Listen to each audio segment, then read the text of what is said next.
దీన్ని మేము కాల్ చేస్తాం. దాన్ని మీరు తీసుకెళ్లి వండుకొని తినండి. ఏమంటారు? అయ్యో అలా అనకండి సార్. నా చెల్లెలు తన కూతురు రోడ్డు మీద పడతారు. కావాలంటే నేను మీ కాళ్ళు పట్టుకుంటాను. కావాలంటే డబ్బులు ఇచ్చా కాళ్ళు పట్టుకో. ఏమంటావు? సార్ ఇలా 5 లక్షలు అడిగితే మేము ఎక్కడి నుంచి తెస్తామని చెప్పండి. కొంచెం తగ్గించండి సార్. అబ్దుల్ భాయ్ మీరేమంటున్నారు? అంత డబ్బు నేను ఇప్పుడు ఎక్కడి నుంచి తేగలను? సరైతే ఒక పని చేయండి, 2.5. దానికి తగ్గను. ఇక ఈ విషయంలో బార్గైన్ లేదు. వద్దు, ఇలా రా రా.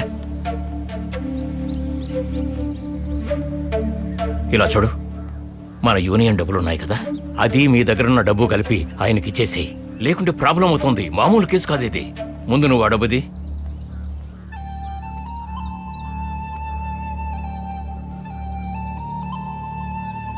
ఇలా ఇవ్వు. నువ్వురా.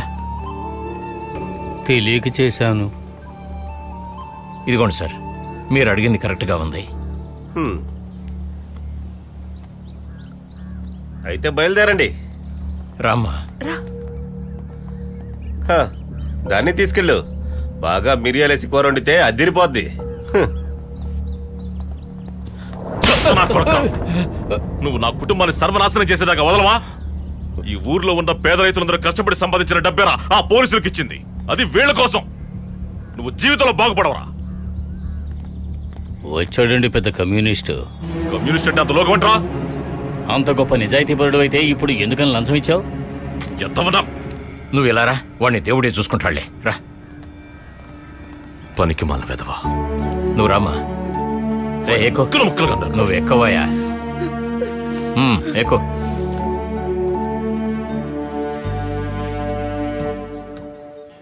ఆ రోజు ఏం చెప్పారా ఆ రోజు నేను కాలేజీ ఫీజుకి డబ్బు అడిగితే పార్టీ ఆఫీస్ లో గొడవ చేయొద్దు. నువ్వు నీ పార్టీ ఆఫీస్ నిన్న అసలు పార్టీ ఆఫీస్ రోజున నాకు డబ్బులు ఇవ్వకుండా మీరు మోసం చేస్తారా? పార్టీ ఆఫీస్ బండి ఆపరా. నా కొడుకు కాలేజ్ అడ్మిషన్ కోసం డబ్బు అడిగితే ఆ రోజు నువ్వేం చెప్పావురా? నియమాల గురించి చెప్పావు. ఇప్పుడు నీ బామ్మర్ది స్మగ్లింగ్ చేసి జైల్లో ఉంటే వాడికి ఖర్చు పెట్టడానికి ఇక్కడ డబ్బులు వాడావు.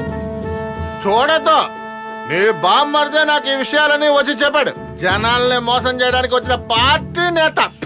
తీసుకుపోరా మా డబ్బంతా. మోసం చేసి మా డబ్బంతా తీసుకుపోతున్నావా? నువ్వు రావడం లేదా? లేదు. అది కాదు,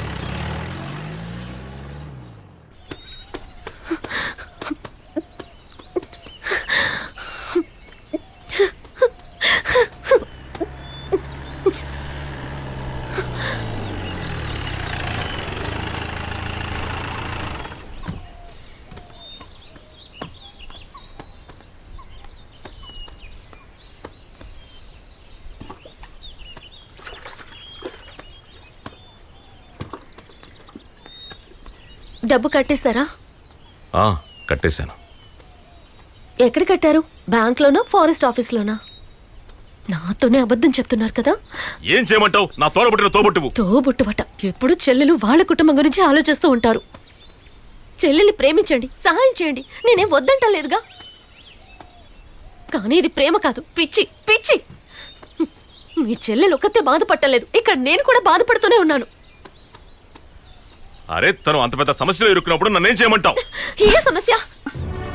తనకి ఏమైనా యాక్సిడెంట్ అయిందా? ఏదైనా హాస్పిటల్ అడ్మిట్ అయిందా? సొంత భార్య బిడ్డలు లెక్కించుకున్న కారులో సారా గంజాయిని లెక్కించుకున్న వాడిని అల్లుడిగా తీసుకొచ్చినప్పుడు ఆలోచించి ఉండాల్సింది.